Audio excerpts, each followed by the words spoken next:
හැම දරුවෙකුගේම බලාපොරොත්තුව හොඳට ඉගෙනගෙන රටට වැඩදායක පුරවැසියෙක් වෙන එක. ඒ ගමනට ඉස්කෝලේ විදුහල්පතිතුමාගෙනුයි ගුරුවරුන්ගෙනුයි ලැබෙන්නේ ලොකු පිටවහලක්. හැබැයි මේ දෙගොල්ල බෙදුනොත් ඒකේ නරක ප්‍රතිඵල කාලෙකදී බොහොම නරක විදිහට රට දැනෙනවා. ක්‍රීඩා පාසලක් වුණු රත්නපුර සීවලී විදුහලේ ඉගෙනගත් ශිෂ්‍යෙක් ඉස්කෝලෙන් අස් කරන්න විදුහල්පතිතුමා තීරණය කළා. ඒකට එයා වගේම එයාගේ අම්මත් කැමති වුණේ නැහැ. අන්තිමට ඒ කතාව අධ්‍යාපන නියෝජ්‍ය ඇමතිතුමාලටත් ගියා. මේ ඉන්නේ චිරාන් ජනිත වීරරත්න. රිටි පැනීමේ ක්‍රීඩාවට ගොඩක් දක්ෂ හින්දා එයා රත්නපුර සීවලී විද්‍යාලයේ ක්‍රීඩා පාසලට තේරුණා. 2010 අවුරුද්දේ එයා 8 වෙනි ශ්‍රේණියට ආවේ ක්‍රීඩා ශිෂ්‍යත්වයකින්. ඒ අවුරුද්දේදීම චිරාන්ට අවාසනාවන්ත ඉරණමකට මුහුණ දෙන්න සිද්ධ වුණා. ක්‍රීඩා කටයුතු කරන අතරේදී හොස්ටල් එකේ සෙල්ලම් කරන්න ගිහින් ළමෙක් එක්කලා වැටිලා අත කැඩිලා ගිය අවුරුද්ද පුරාම ක්‍රීඩා කටයුතු අධ්‍යාපන කටයුතු දෙකම අඩාලව තමයි සිද්ධ වුණේ.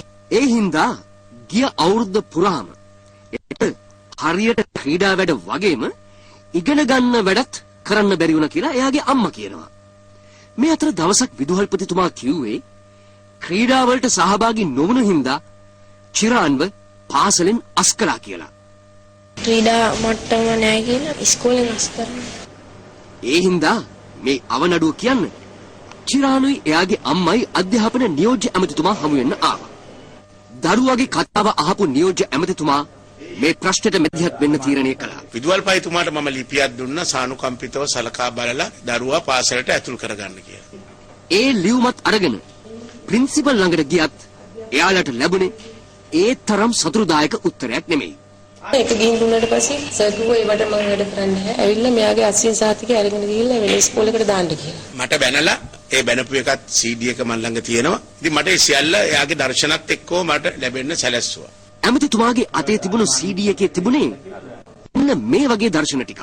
බෑ එහෙම කරන්න බෑ. නීතිය කාටත් එකයි. ඒගොල්ලෝ මේ චක්‍රලේඛ නීති මොකක්වත් දන්නේ නැතුව ඔඩික්ලාවන් අපෙන් ආන. ඒතර නියෝජ්‍යමතුලා එක්කෙනෙක්වත් නෑ අපි බලලා. ඒ අධ්‍යාපන නියෝජ්‍යමතුමාට වෙලා නම් සිවිලි පිළිපො කනවා ගන්න කියලා. ඒතර හරි. අධ්‍යාපන නියෝජ්‍යමතුමාට කියන්නේ නම් අධ්‍යාපන නියෝජ්‍යමතුමාට ඕන විදිහට මම ඉස්කෝල කරන්නේ. සියලු කපටි කක්කලා තමුන්ලා අධ්‍යාපන නියෝජ්‍යමතුලා ළඟට ගිහලා කියලා තව මේ අපි අපෙන් මේව කරන්නේ. මේකට මම උත්තරයක් කියවන්න. ඔය